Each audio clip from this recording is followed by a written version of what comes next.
Good morning, distinguished guests, Mr. Donfrid. It's really a pleasure for me to be here and to have the opportunity to speak to you in very interesting and very intense times.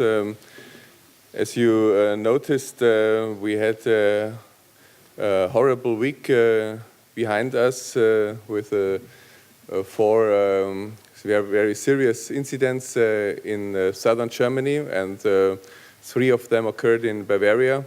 So certainly the parliament now is in summer recess, but there is not much time to recover. It's really intensive. These are very intensive times in a situation which is challenging us a lot. We are still in the biggest and the worst migration and refugee crisis since the end of the Second World War. And last year, Germany got more than 1 million refugees. And this means really that we have to face a quite intensive challenge. And not only Germany is facing this challenge, whole Europe is facing this challenge, and I'm deeply convinced until now Europe isn't very successful in solving this problem and in coping with this challenge. There is still a lack of solidarity within the European Union. There is still a lack of burden sharing within the European Union. When about 1.5 million refugees came to the European Union last year, and 2/3 of them came to Germany, and the rest of them to Sweden, to Austria, and only to a very few other countries. That means that a lot of EU member states lie behind, and they are reluctant to take part in coping with this tremendous challenge. Certainly, the key point must be to tackle the sources for this influx. So we have to do more to reduce the need to leave the countries of Jordan or of Lebanon or Kurdistan or Turkey in order to make the way to Europe. So I think the main goal must be to tackle the sources of the refugee to come to Europe. So we have to improve their living conditions in countries like Lebanon or Jordan. We have to invest more in these countries. That's not only a task of Germany, that's a task of the European Union, but not only of the European Union, I would say of the whole Western world, and not only of the whole Western world. I would add also the Arab countries like Saudi Arabia, like Qatar. They are, in my eyes, far too reluctant to cope with this challenge. Now it's also the task of countries like Qatar, like Saudi Arabia, to take refugees, to take their Muslim brothers and sisters who are prosecuted. And it's not only the task of Germany. Germany is open for refugees who are prosecuted, to be frank, and we take a lot of Syrian refugees, and I know they have a very difficult time to go through, and they made horrible experiences. They were tortured, they were raped, and so on.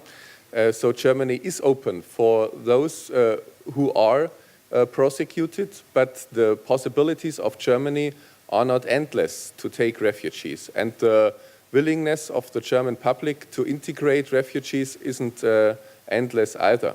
And I'm deeply convinced the incidents of the last days will accelerate this mood in the German public. So we have to keep a cool head, but we have to point out that it's not only Germany's task to cope with this problem. Other countries, Eastern European countries, Poland, the Czech Republic, Slovakia, Romania, Bulgaria have to do their contribution as well. That's a clear point of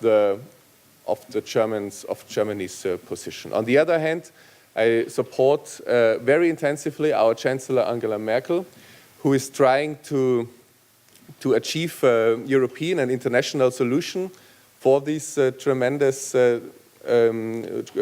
migration crisis. She was successful in achieving the EU-Turkey treatment of the 18th of March. This is a success, and I'm deeply convinced the treatment is much better than it's said and it's made.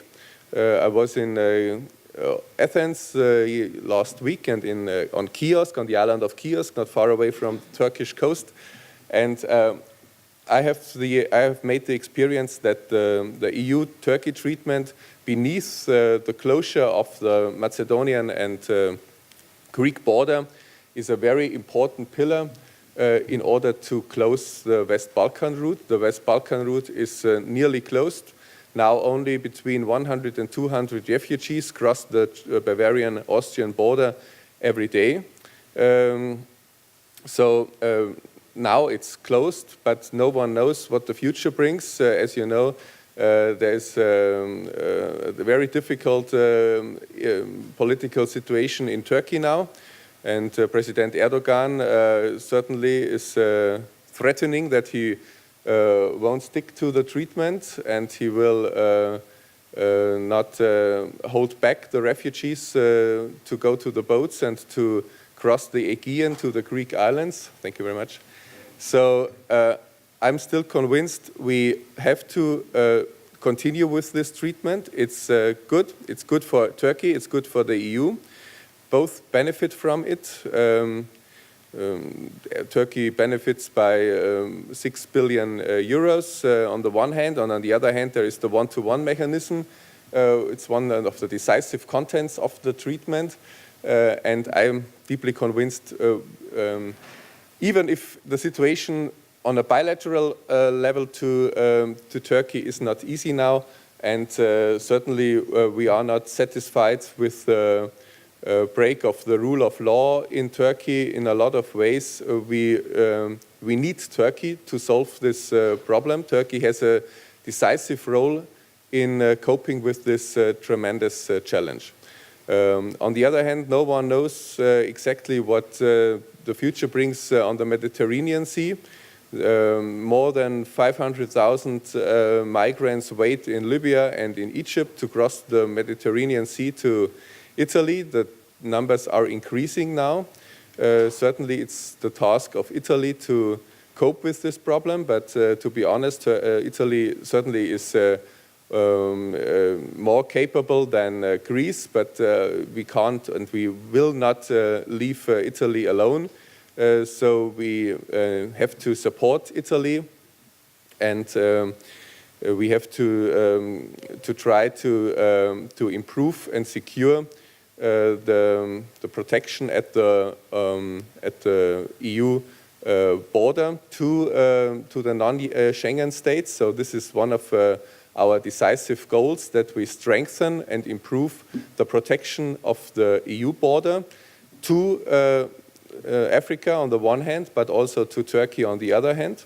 This was a big deficit in the past, that the EU border wasn't secure, and it was quite easy to enter the European Union without any registration and without any control. So we must gain again the sovereignty that we decide as a European Union who is allowed to enter the European Union and who is not allowed to enter the European Union. So I support very intensively an exit-entry system at the EU border, which secures and which guarantees that everyone who enters the European Union is registered, and certainly not only those who enter the European Union, also those who leave the European Union. We must know who comes to the European Union, and the past showed, especially the horrible attacks in Paris on the 13th of November of last year, that the Daesh also misuses the influx of refugees to import Daesh fighters. Two of the attackers of the 13th of November were refugees. They entered the European Union to Lesbos, not to Leros, and headed on the Balkans to Paris. And this shows, unfortunately, that there is a link between the refugee crisis on the one hand and the threats of the Islamists and of Daesh on the other hand. And certainly everyone must be careful not to generalize. Most of the refugees are victims of Daesh. They were mistreated by Daesh. They were tortured, raped by Daesh fighters. But on the other hand, certainly we have to be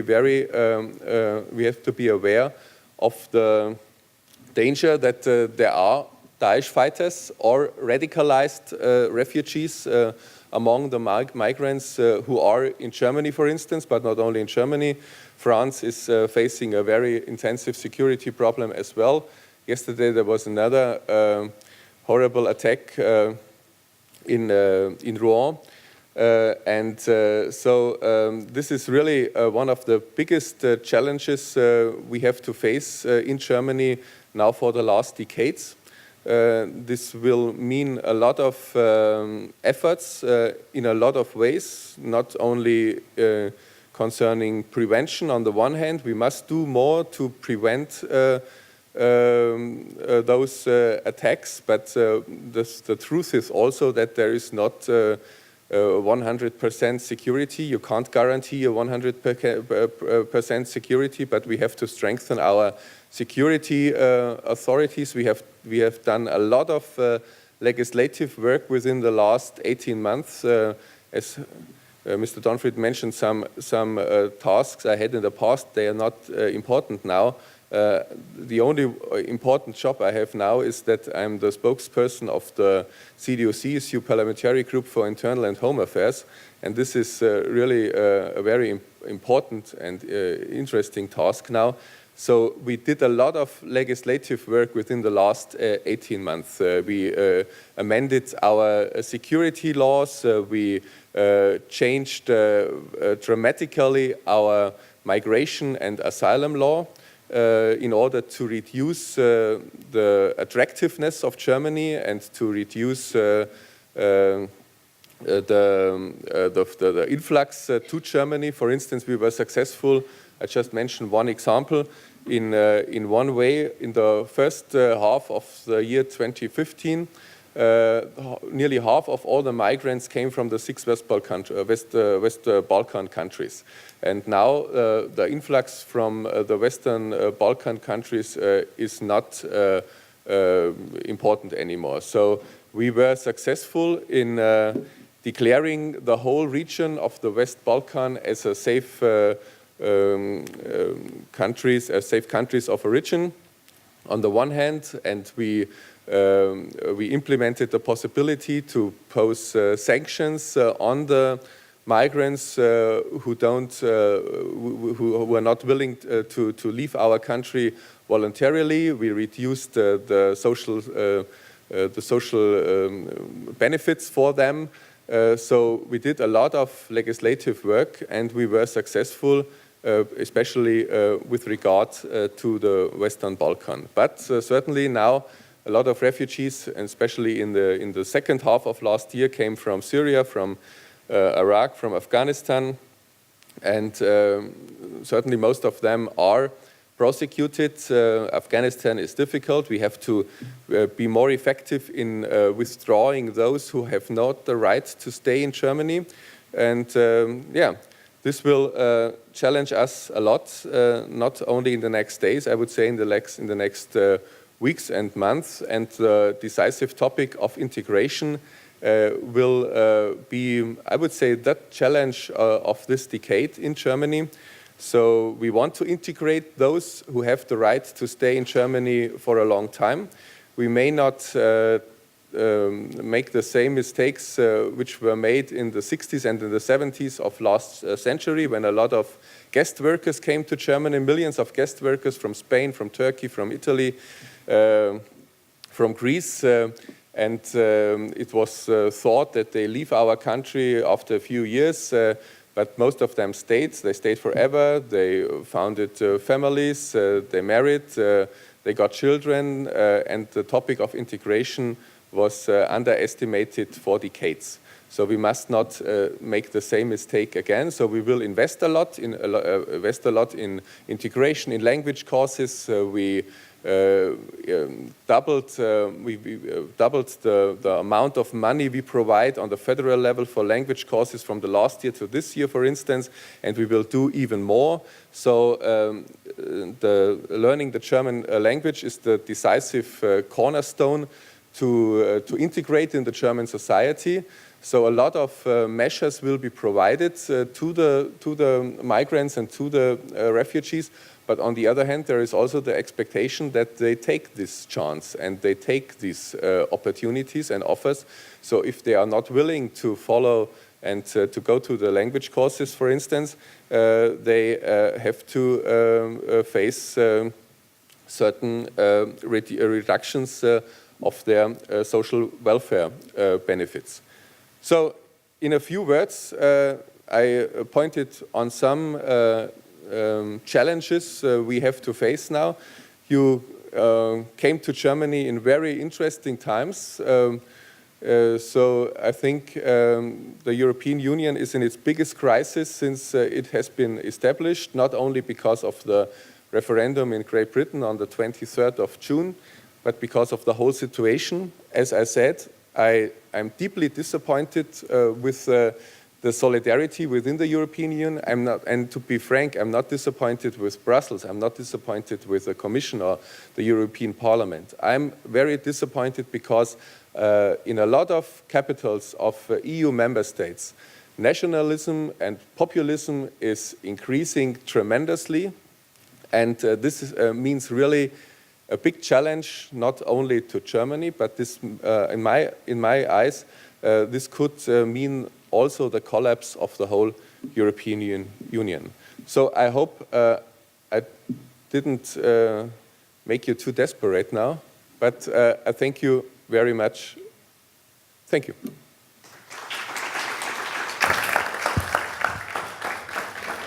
Mr. Meyer, thank you very, very much for the speech. I know you're limited on time, so we'll go straight to a few questions and comments. I'm sure you've inspired and provoked many comments and questions. We'll start here in the front, and as always, if you could briefly introduce yourselves. Yes, my name is Dr. Oktar Babun. I'm a medical surgeon, neurosurgeon from Turkey, and a TV channel A9. I think it's very noble of Germany accepting so many refugees like Turkey. I'm from Turkey. And of course, we cannot hand these people back to the murderers into the war. And so, but Germany should be a good example for other European countries also to take some more refugees. But there has to be a solution. Instead of accepting refugees, we should stop the war. And I think there are two solutions, long-term and short-term. In long-term, it has to be an ideological solution. Instead of military interventions, ideologically we have to eradicate the ideology of war and terrorism.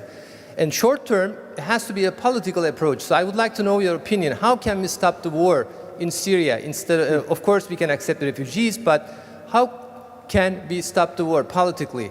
What is your opinion in that? Could it be like an approach to accept the government, Assad, and change the government and make an agreement, or any other solution? Thank you very much for this question. I think that's the $1 million question, how to stop the cruel war in Syria. To be honest, I don't have the ideal answer. If I would have, I wouldn't be here probably. So certainly that's the decisive point. That's the biggest humanitarian crisis which occurs now on our globe, the civil war in Syria. And it's not only a civil war, it's a proxy war between different sides, between Saudi Arabia and Iran on the one hand, and on the other hand between Russia and the Western world on the other hand. So it's very it's very difficult. Certainly, this is the decisive point. If the civil war in Syria would be stopped tomorrow, the crisis would be eased by far. So, but I think certainly we have to talk with everyone. I'm still convinced we won't be able to end the war in Syria without Russia. Certainly, as you got noticed, it's not easy now, the bilateral relationship between the European Union and Russia, and what Putin did on the Crimea was absolutely not according to international law. But on the other hand, that's my personal view, you only can solve and end the war in Syria with Russia and not without Russia. So we have to, I think you have to include Russia more intensively in the dialogue between the Western world on the one. I certainly know that Russia, there are accuses that Russia is not fighting Daesh, they are fighting the opponents of Assad, and certain, I know this all, but I think you have to include Russia, you have to include Saudi Arabia and Iran, and only with this alliance, I think there is the chance, the small chance of ending this horrible civil war. Thank you very much. Who would like to go next? I think we have time for one or two brief questions, please. Okay. Thank you. My name is Firdevs. I'm coming from Turkey, Istanbul. You just mentioned that the racism, actually you said nationalism, but I would also classify this as racism in European capitals are on increase. Why do you think this is happening? What is the reasons for this? Thank you. Yeah, we have racism also in some European member states, and this is a problem, certainly, to be honest, and certainly this is linked in a certain way to this upcoming populism and nationalism, and but on the other hand, certainly we have an increasing violence either on the right wing and also on the left wing in Germany as well. But I'm still convinced that the best I can is to speak about Germany. I'm deeply convinced that the broad majority of the Germans have much sympathy and much empathy for refugees, for migrants, especially for Muslims, and there is no xenophobia in the broad way of our society. Certainly, at the right and at the left wings, the racism is increasing and more intensively in other European member states, in the Netherlands, in Belgium, in France. But yeah, that's a problem certainly, and we have to fight this upcoming and rising racism. And I'm also always pointing out that our security agencies, our justice, and our prosecutors are not blind on any eye. Unfortunately, I have to go because I have another meeting. Perhaps one more question, yeah. We made positive discrimination for Turkey, for people coming from Turkey, Dr. Babuna and this charming lady from Turkey, because the migration problem has a Turkey dimension, and now this positive discrimination on Turkey, we are going to put an end to it and look for other questions. Yes, please. Thank you very much. Thank you very much. I'm Riyal Asadi from Iraq. Considering the role that is played by Germany and other European countries, because it seems that they are badly affected by the consequences of the struggle in the Middle East, and because the struggle in the Middle East is partly because of the international policies, specifically the international policy of the United States and other countries like Russia. What role, or whether or not Germany or other European countries are seeking to redress the balance in the Middle East, that is to say, to play a political role to stabilize the region after it has been, badly affected by these international policies that led to the crises of immigration and the instability. Thank you very much. Thank you very much for this question. I would say for Germany's foreign policy, stabilizing the goal of stabilizing the Middle East is one of the decisive topics, and Germany can play a very constructive role in this region. I'm deeply convinced. Certainly, we have very close relationships to Israel. There is a special relationship between Israel and Germany, and this will always last. On the one hand, on the other hand, I would say, contrary perhaps to countries like Great Britain, Germany has a quite good standing and a quite good reputation in countries like Jordan. I was in Jordan in February of this year. I met King Abdullah II, and I know we have good relationships, and we do a lot of work in Lebanon. And I was in Kurdistan 2 years ago, and we play a very constructive role in supporting Kurdistan. So certainly that's always only the way of diplomacy. But I'm deeply convinced Germany, we always must be careful not to over-exaggerate our capacities and our possibilities. But in some regions, Germany has a quite good possibility to ease and to mitigate problems. I would say one is the Ukraine, because the USA has withdrawn from Ukraine after the fall of the Berlin Wall and of the Iron Curtain.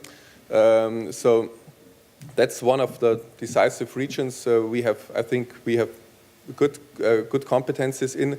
And on the other hand, the Middle East is such a region. So for Germany, this is one of the main tasks of our foreign policy, to play a constructive and a moderate role in the Middle East. Thank you very much, and I wish you a very interesting day and interesting reports and constructive dialogues. Thank you very much, Dr. Mayer.